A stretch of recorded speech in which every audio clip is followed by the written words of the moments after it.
High, চলো আজকে আমি বানাবো আমার হাজব্যান্ডের একটা পছন্দের ডিশ। না এমন কিছু না, জাস্ট চিকেন ঘুগনি। তো এখানে আমি মটরটাকে না 0.5 ঘন্টা ভিজিয়ে রেখেছিলাম। 0.5 ঘন্টাই এনাফ, বিকজ আমি মটরটা ভেজানোর একটা ট্রিক ইউজ করি।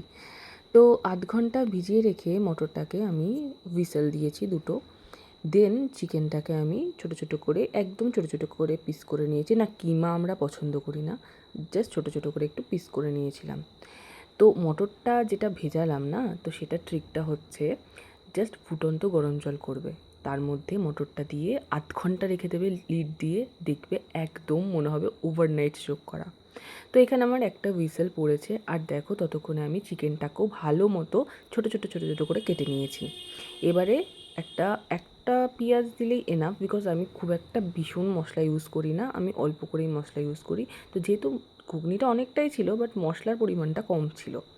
তো এখানে আমি একটার মতো পেঁয়াজ নিয়েছি, পেঁয়াজটাকে একদম ছোটো ছোটো করে কুচি করে নিয়েছিলাম। পেঁয়াজটাকে কুচি করার পরে আমি একটার মতো টমেটো নিয়েছিলাম, সেটাকেও ছোটো ছোটো করে কুচি করে নিয়েছি।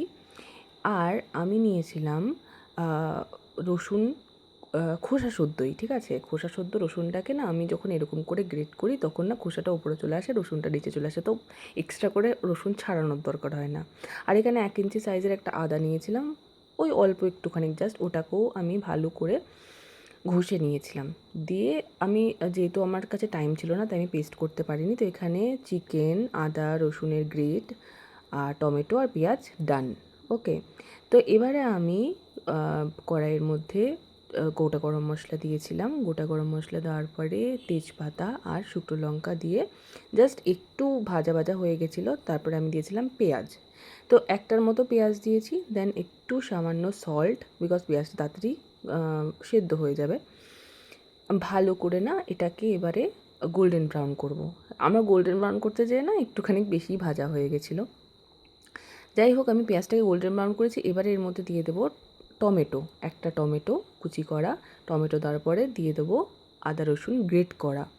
তো এবার এটাকে ভালো করে একটুখানি ভাজা ভাজা করে নেবো। দেন দেবো হচ্ছে লঙ্কার গুঁড়ো, হলুদের গুঁড়ো, অ্যান্ড একটুখানি, একটু না বেশ 2 চামচের মতো দিয়েছিলাম আমি জিরে গুঁড়ো, ঠিক আছে, আর কোনো মশলা দিইনি। তো এটাকে একটু ভাজা ভাজা করে জল দিয়ে ভালো করে এটাকে কষানোর জন্য রেখে দেব। তো ভালো করে না কষলে না একটা স্মেল আসবে। তো ভালো করে এবারে জল দিয়ে ভালো করে নাড়িয়ে চাড়িয়ে কষানোর জন্য রেখে দেব।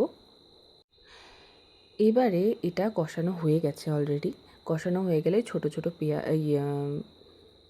ছোটো ছোটো চিকেনের টুকরোগুলোকে দিয়ে এবারে আমি একটু কষিয়ে নিয়েছিলাম। দেন দেখলাম ভেঙে এটা সেদ্ধ হয়ে গেছে। এবারে এটাকে আরেকটু রেখে দিয়েছিলাম আমি। দেন আমি দেখলাম মটরগুলো খুব ভালো সেদ্ধ হয়েছে। জাস্ট দেখতে পাচ্ছ, মনে হচ্ছে না ওভারনাইট সোক করে আমি সিটি মেরেছি। এবারে ওই মটরগুলোকে আমি এর মধ্যে দিয়ে দিলাম, দিয়ে একটু নাড়াচাড়া করব। নাড়াচাড়া করার পরে এখানে আমার এটা ফুটে গেছে। হ্যাঁ, ফুটে যাওয়ার পরে আমি এর উপর জাস্ট একটুখানি ধনেপাতা কুচি আর সামান্য একদম, আমি যেহেতু এটা একটু লাইট করছিলাম তো একদমই সামান্য দিয়েছিলাম গরম মশলা গুঁড়ো। And this is the final look. কেমন লাগছে তোমরা জানিও।